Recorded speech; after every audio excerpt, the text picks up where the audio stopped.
ಇಡಿ ಅಧಿಕಾರಿಗಳು ಬ್ಯಾಂಕಿಗೆ ಕರೆದೊಯ್ದಿದ್ದಾರೆ ಅನ್ನೋ ಡೀಟೇಲ್ ಸಿಗ್ತಾ ಇದೆ. ಮನೆಯಿಂದ ಬ್ಯಾಂಕ್ಗೆ, ಮತ್ತಿಕೆರೆಯ ICICI ಬ್ಯಾಂಕ್ಗೆ ನಾಗೇಂದ್ರ ಅವರನ್ನು ಕರ್ಕೊಂಡು ಹೋಗಿದ್ದಾರೆ. ಕಾರಣ ಏನು ಅಂತಂದ್ರೆ, ಮತ್ತಿಕೆರೆಯ ICICI ಬ್ಯಾಂಕ್ನಲ್ಲಿ ನಾಗೇಂದ್ರ ಅವರು ವ್ಯವಹಾರವನ್ನು ಮಾಡ್ತಾ ಇದ್ರು. ನಾಗೇಂದ್ರ ಅವರ ಫಿನಾನ್ಷಿಯಲ್ ಟ್ರಾನ್ಸಾಕ್ಷನ್ ಎಲ್ಲ ಇದ್ದಿದ್ದು ಮತ್ತಿಕೆರೆಯ ICICI ಬ್ಯಾಂಕ್ನಲ್ಲಿ. ಸೊ ಅಲ್ಲಿಗೆ ಈಗ ಅವರನ್ನು ಕರ್ಕೊಂಡು ಹೋಗಲಾಗಿದೆ.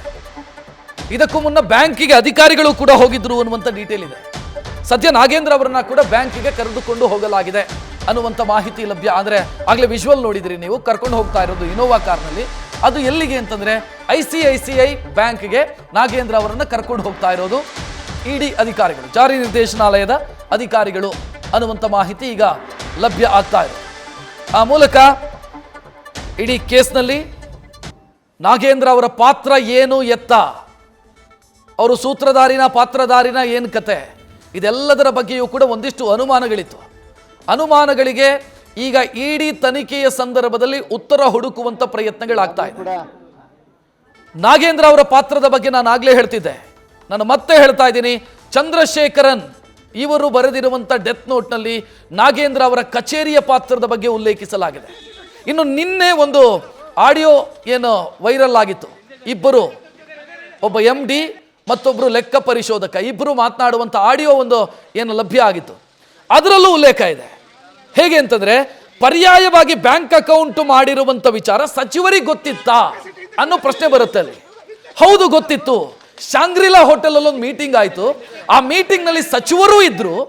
ಆ ನೆಕ್ಕುಂಟಿ ನಾಗರಾಜ್ ಅನ್ನುವಂಥ ವ್ಯಕ್ತಿ ಇದ್ದ, ಆತ ಸೂಚನೆಯನ್ನ ಕೊಟ್ಟಂತ ಸಂದರ್ಭದಲ್ಲಿ ಸಚಿವರು ಇದ್ರು ಅನ್ನೋದು ಆ ಆಡಿಯೋದಲ್ಲಿ ಬರುತ್ತೆ. ಆಡಿಯೋದಲ್ಲಿ ಮಾತುಕತೆ ಆಗುತ್ತೆ.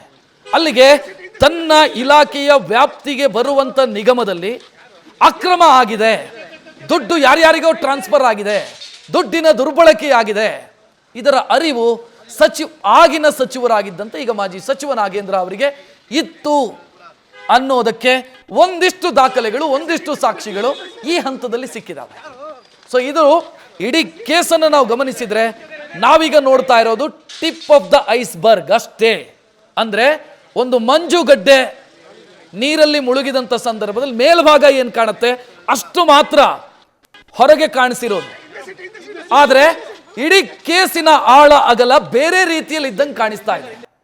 ಇಲ್ಲ ಅಂತಾದ್ರೆ ಕರ್ನಾಟಕದ ವಾಲ್ಮೀಕಿ ನಿಗಮದ ದುಡ್ಡನ್ನ ತೆಲಂಗಾಣಕ್ಕೆ ಟ್ರಾನ್ಸ್ಫರ್ ಮಾಡಿ, ಅಲ್ಲಿಂದ ಯಾವುದೋ ಚಿನ್ನದ ಅಂಗಡಿಗೆ ದುಡ್ಡು ಟ್ರಾನ್ಸ್ಫರ್ ಆಗುತ್ತೆ, ಅಲ್ಲಿಂದ ಯಾವುದೋ ಬಾರ್ಗಳಿಗೆ ದುಡ್ಡು ಟ್ರಾನ್ಸ್ಫರ್ ಆಗುತ್ತೆ, ಇನ್ನು ಯಾವುದ್ಯಾವುದೋ ಚಿಕ್ಕ ಪುಟ್ಟ ಕಂಪನಿಗಳಿಗೆ, ಹೆಸರೇ ಇಲ್ಲದಂಥ ಕಂಪನಿಗಳು, ಅಂದರೆ ಅದು ಒಂದು ಇಬ್ಬರು ಸಿಬ್ಬಂದಿ ಇಲ್ಲದಂಥ ಕಂಪನಿಗಳು, ಅವುಗಳಿಗೆಲ್ಲ ಟ್ರಾನ್ಸ್ಫರ್ ಆಗುತ್ತೆ.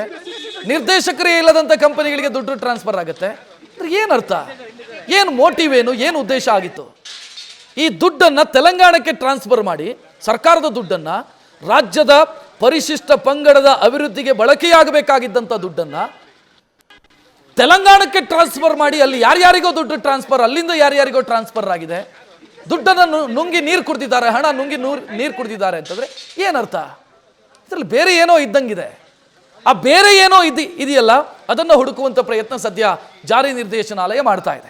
ಜಾರಿ ನಿರ್ದೇಶನಾಲಯ ಯಾಕೆ ಎಂಟ್ರಿ ಆಗಿದೆ ಅಂತಂದ್ರೆ, ಇಲ್ಲಿ PMLA, prevention of money laundering act 2002, ಇದರ ಅಡಿಯಲ್ಲಿ ಕೇಸು ದಾಖಲಾಗೋದಕ್ಕೆ ಬೇಕಾದಂಥ ಎಲ್ಲಾ ರೀತಿಯ ಅಪರಾಧ ಇಲ್ಲಾಗಿದೆ. ಅಂದ್ರೆ PMLA, prevention of money laundering act 2002 under ಅಲ್ಲಿ ಕೇಸು ದಾಖಲಿಸೋದಕ್ಕೆ ಬೇಕಾದಂಥ ಮೆಟೀರಿಯಲ್ಸ್ ಏನಿದಾವೆ, ಅಥವಾ ಈ ಕೇಸ್ನಲ್ಲಿ ಆಗಿರಬೇಕಾದಂಥ ಅಪರಾಧ ಏನಿದೆ ಅದಾಗಿದೆ ಇಲ್ಲಿ. ಅಂದರೆ ಇಲ್ಲೀಗಲ್ ಆಗಿ ಒಂದು ಚೆಕ್ ಬುಕ್ಕು, ಪಾಸ್ಬುಕ್ಕು ಇದು ಯಾವುದೂ ಇಲ್ಲದೆ ದುಡ್ಡು ಟ್ರಾನ್ಸ್ಫರ್ ಆಗಿದೆ, ದುಡ್ಡು ಯಾರ್ಯಾರಿಗೋ ಟ್ರಾನ್ಸ್ಫರ್ ಆಗಿದೆ, ಆ ದುಡ್ಡನ್ನು ಯಾರೋ ವಿತ್ಡ್ರಾ ಮಾಡಿದ್ದಾರೆ. ಸೊ ಇದೆಲ್ಲವೂ ಕೂಡ PMLA ಅಡಿಯಲ್ಲಿ ಅಪರಾಧ. ಸೊ ಈ ಕಾರಣಕ್ಕಾಗಿ ಇಡಿ ಎಂಟ್ರಿ ಆಗಿದೆ. ಇನ್ನೊಂದು ಇಲ್ಲಿ ವಿಚಾರ ಯಾವುದು ಅಂತಂದ್ರೆ, ಕರ್ನಾಟಕದಲ್ಲಿ ಒಂದು ಕೇಸ್ ದಾಖಲಾಯಿತು ಈ ಕೇಸಿಗೆ ಸಂಬಂಧಿಸಿದಂತೆ, ಅಂದರೆ ಈ ಅಕ್ರಮಕ್ಕೆ ಸಂಬಂಧಿಸಿದಂತೆ. ಮುಂಬೈಯಲ್ಲಿ ಒಂದು ಕೇಸ್ ದಾಖಲಾಗಿದೆ. ಅದು ಯಾವುದು ಅಂತಂದ್ರೆ ಯೂನಿಯನ್ ಬ್ಯಾಂಕು. ಯೂನಿಯನ್ ಬ್ಯಾಂಕು ಈ ಅಕೌಂಟ್ ಎಲ್ಲ ಟ್ರಾನ್ಸಾಕ್ಷನ್ ಆಗಿರೋದು ಯೂನಿಯನ್ ಬ್ಯಾಂಕಲ್ಲಿ. ಯೂನಿಯನ್ ಬ್ಯಾಂಕಿನ ಹೆಡ್ ಕ್ವಾರ್ಟರ್ಸ್ ಇರೋದು ಮುಂಬೈಯಲ್ಲಿ. ಯೂನಿಯನ್ ಬ್ಯಾಂಕಿನ ಹೆಡ್ ಕ್ವಾರ್ಟರ್ಸ್ ಇಂದ, HQ ಇಂದ, ಮುಖ್ಯ ಕಚೇರಿಯಿಂದ CBIಗೆ ಒಂದು ದೂರು ಕೊಡಲಾಗಿದೆ. ಈ ರೀತಿ ಫೇಕ್ ಡಾಕ್ಯುಮೆಂಟ್ ಅನ್ನು ಮಾಡಿ ದುಡ್ಡು ಟ್ರಾನ್ಸ್ಫರ್ ಮಾಡಿಕೊಂಡಿದ್ದಾರೆ ಅಂತ ಒಂದು ದೂರು ಕೊಟ್ಟಿದ್ದಾರೆ. ಮತ್ತು ಇಲ್ಲೀಗಲ್ ಆಗಿ ಫಿನಾನ್ಷಿಯಲ್ ಟ್ರಾನ್ಸಾಕ್ಷನ್ ದೊಡ್ಡ ಮಟ್ಟದಲ್ಲಾದಾಗ CBIಗೆ ರಾಜ್ಯ ಸರ್ಕಾರ ಕೊಡಬೇಕಾಗಿಲ್ಲ, CBI ಎಂಟ್ರಿ ಆಗಬಹುದು. ಬೇರೆ ಕೇಸಲ್ಲಿ ಹೆಂಗೆ ಅಂತಂದ್ರೆ ರಾಜ್ಯ ಸರ್ಕಾರ CBIಗೆ ಕೊಡಬೇಕು. ಫಿನಾನ್ಷಿಯಲ್ ಫ್ರಾಡ್ನ ವಿಚಾರದಲ್ಲಿ CBI ಒಂದು ಸರ್ಟನ್ ಅಮೌಂಟ್ ಇದೆ, ಅದಕ್ಕಿಂತ ಜಾಸ್ತಿ ಫಿನಾನ್ಷಿಯಲ್ ಫ್ರಾಡ್ ಆದಾಗ CBI ಎಂಟ್ರಿ ಆಗಬಹುದು. ರಾಜ್ಯ ಸರ್ಕಾರಕ್ಕೆ ತಡೆಯೋದಕ್ಕೂ ಆಗಲ್ಲ, ರಾಜ್ಯ ಸರ್ಕಾರದ ಪರ್ಮಿಷನ್ ಅಗತ್ಯನೂ ಕೂಡ ಇಲ್ಲ. ಸೊ CBI ಎಂಟ್ರಿ ಆಗಿದೆ, CBI EDಗೆ ರೆಫರ್ ಮಾಡಿದೆ. ಸೊ ವ್ಯವಸ್ಥಿತವಾಗಿ ತನಿಖೆ ಕೇಂದ್ರದ ತನಿಖಾ ಏಜೆನ್ಸಿಗಳಿಂದ ಆಗ್ತಾ ಇದೆ. ಮತ್ತೊಂದರೆ SIT ತನಿಖೆ ಮಾಡ್ತಾ ಇದೆ. SIT ತನಿಖೆಯ ಬಗ್ಗೆ ನಾನಾ ಅನುಮಾನಗಳಿದ್ದಾವೆ, ಗೊತ್ತಿಲ್ಲ ಮುಂದಕ್ಕೆ ಅದು ಏನಾಗುತ್ತೆ. SIT ತನಿಖೆಗೆ ಸಂಬಂಧಿಸಿದಂತೆ ಆ ಪ್ರೊಸೀಜರ್ಸು ಏನಾಗುತ್ತೆ ಅನ್ನುವಂಥ ಪ್ರಶ್ನೆಗಳಿದ್ದಾವೆ. SIT ತನಿಖೆಯ ಸಂದರ್ಭದಲ್ಲಿ ಒಂದಿಷ್ಟು ಜನರನ್ನು ಅರೆಸ್ಟ್ ಮಾಡಿದ್ದಾರೆ, ಕಸ್ಟಡಿಯಲ್ಲಿದ್ದಾರೆ, ವಿಚಾರಣೆ ಮಾಡ್ತಾ ಇದ್ದಾರೆ. ನಿನ್ನೆ ದದ್ದಲ್ಲು ಮತ್ತು ನಾಗೇಂದ್ರ ಇಬ್ಬರನ್ನು ಕರೆದು ವಿಚಾರಣೆ ಮಾಡಿದರು, ಸುದೀರ್ಘ ಅವಧಿಗೆ ವಿಚಾರಣೆಯನ್ನು ಮಾಡಿದರು. ಸೊ ಪ್ರತಿಪಕ್ಷಗಳಿಗೆ ಇರುವಂಥ ಅನುಮಾನ ಯಾವುದು ಅಂತಂದರೆ ಅದು ವಿಚಾರಣೆ ಅಲ್ಲ, ರಕ್ಷಣೆ. ವಿಚಾರಣೆ ನೆಪದಲ್ಲಿ ರಕ್ಷಣೆ ಮಾಡುವಂಥ ಪ್ರಯತ್ನಗಳು SIT ಮಾಡಿದೆ ಅನ್ನೋದು ವಿಪಕ್ಷಗಳಿಗಿರುವಂಥ ಅನುಮಾನ. ಸದ್ಯ ED ಮತ್ತು CBI ಎಂಟ್ರಿ ಆಗಿರೋದ್ರಿಂದ ಈ ಕೇಸ್ ಒಂದು ತಾರ್ಕಿಕ ಅಂತ್ಯಕ್ಕೆ ಹೋಗುತ್ತೇನೋ ಅನ್ನೋ ನಿರೀಕ್ಷೆ ಸೃಷ್ಟಿಯಾಗಿದೆ. ಎಲ್ಲಕ್ಕಿಂತ ಹೆಚ್ಚಾಗಿ ದಲಿತರ ಅಭ್ಯುದಯಕ್ಕಾಗಿ ಬಳಸಬೇಕಾದಂಥ ದುಡ್ಡನ್ನು ನುಂಗಿ ನೀರು ಕುಡಿದಂಥ ಭ್ರಷ್ಟರು ಶಿಕ್ಷೆ ಅನುಭವಿಸಿದಂತಾಗಬೇಕು. ಈ ರಾಜ್ಯದ ಜನ ಪ್ರಾಮಾಣಿಕವಾಗಿ ಕಟ್ಟಿದ ತೆರಿಗೆಯ ದುಡ್ಡು, ಅದನ್ನು ಯಾರ್ಯಾರೋ ಲ್ಯಾಂಬೋರ್ಗಿನಿ ಕಾರು ಖರೀದಿ ಮಾಡೋದಕ್ಕೆ ಬಳಸ್ತಾರೆ. ಅದರಲ್ಲೊಬ್ಬ ಆರೋಪಿ ಸತ್ಯನಾರಾಯಣ ಅಂತ, ಆತ ಇಲ್ಲಿಂದ ಸಿಕ್ಕಂಥ ದುಡ್ಡಿನಲ್ಲಿ ಲ್ಯಾಂಬೋರ್ಗಿನಿ ಕಾರು ಖರೀದಿ ಮಾಡಿದ್ದಾನೆ. ಇಲ್ಲಿ ಒಬ್ಬ ಬಡ ಪರಿಶಿಷ್ಟ ಪಂಗಡದ ವ್ಯಕ್ತಿಯ ಅಭಿವೃದ್ಧಿಗಾಗಿ ಬಳಸಬೇಕಾದಂಥ ದುಡ್ಡು ಯಾರ್ಯಾರ್ದೋ ಶೋಕಿಗೆ, ದಿಮಾಕಿಗೆ, ದೌಲತ್ತಿಗೆ ಬಳಕೆ ಆಗ್ತಾ ಇದೆ.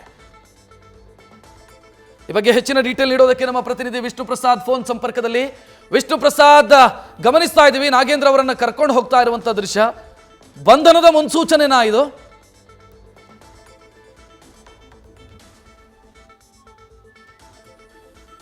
ವಿಷ್ಣು ಪ್ರಸಾದ್, ನನ್ನ ಧ್ವನಿ ಕೇಳ್ತಾ ಇದೆಯಾ? ಸಂಪರ್ಕ ಸಾಧ್ಯ ಆಗ್ತಾ ಇಲ್ಲ, ನಾವು ಮತ್ತೆ ಸಂಪರ್ಕಿಸುವಂಥ ಪ್ರಯತ್ನವನ್ನು ಮಾಡ್ತೀವಿ. ಒಟ್ಟಲ್ಲಿ ನಾಗೇಂದ್ರ ಸೇರಿ ಉಳಿದವರಿಗೂ ಕೂಡ, ಆ ಉಳಿದವರು ಕೋಟ್ ಮಾಡೋಣ ನಾವು, ಯಾಕಂತಂದ್ರೆ ಉಳಿದವರು ಯಾರು ಅನ್ನೋದರ ಬಗ್ಗೆ ಇನ್ನೂ ಕೂಡ ಸ್ಪಷ್ಟತೆ ಇಲ್ಲ. ಉಳಿದವರು, ಸೊ ಇಲ್ಲಿ ಇಲಿ ಹೆಗ್ಗಣಗಳು ಸಿಕ್ಕಿದಾವೆ, ತಿಮಿಂಗಿಲಗಳು ಯಾವುದು ಅಂತ ಪ್ರಶ್ನೆ ಇರೋದಿಲ್ಲ.